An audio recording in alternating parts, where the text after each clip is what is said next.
আসসালামু আলাইকুম। এক আসন থেকে নির্বাচিত আমার সাথে আমাদের প্রিয় নেতা ডক্টর মোহাম্মদ ইলিয়াস মুল্লা মাননীয় স্পিকার, আপনাকে আমাদের প্রাণের দাবি ধন্যবাদ। তুলেছেন।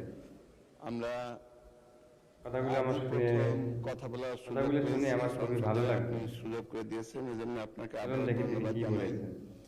আমরা ফরিদপুর এক আসনে নানাবিধ সমস্যা আছে। এটা মধুখালী, বোয়ালমারী, আলফাডাঙ্গা উপজেলা, 3টা উপজেলা নিয়ে গঠিত একটা আসন, 630 বর্গ কিলোমিটার এরিয়া। এখানে বেশিরভাগ মানুষই কৃষি পণ্যের উপর নির্ভরশীল।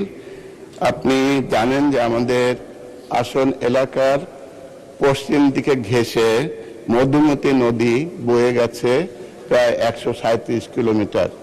এই নদীটার ইতিহাসটা হলো এরকম, প্রত্যেক বছরই এই নদী ভাঙন দেখা দেয় এবং দুই পারের মানুষের ঘর বাড়ি, শিক্ষা প্রতিষ্ঠান, মসজিদ, মন্দির, মাঠ, ফসলি মাঠ, এগুলা পানিতে বিলীন হয়ে যায়।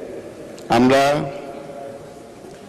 চিন্তা করেছিলাম যে এই নদী শাসনের জন্য যে এ যাবৎকালে যত টাকা বরাদ্দ করা হয়েছে সে টাকা যদি ঠিকমতো ব্যবহার হতো তাহলে আমাদের মনে হয় আমাদের আসন এলাকার লোকজনের এত কষ্ট থাকতো না, এত কান্নাকাটিও তাদের দেখতে হতো না। আমরা মনে করি এই সরকার গণতান্ত্রিক সরকার, এই সরকারের পক্ষ থেকে আমরা মনে করি যে নদী শাসনের জন্য আমাদের পদক্ষেপ নেবেন এবং এটা 137 কিলোমিটার লম্বা এরিয়া, লম্বা নদী, এর দুই পার পার্মানেন্ট স্থায়ীভাবে এটাকে বাদ দেওয়ার জন্য, শাসন করার জন্য পদক্ষেপ মাননীয় মন্ত্রী নেবেন কিনা এটা আমাদের জানার বিষয় আপনার মাধ্যমে। আল্লাহ এই উন্নয়ন অব্যাহত থাকবে।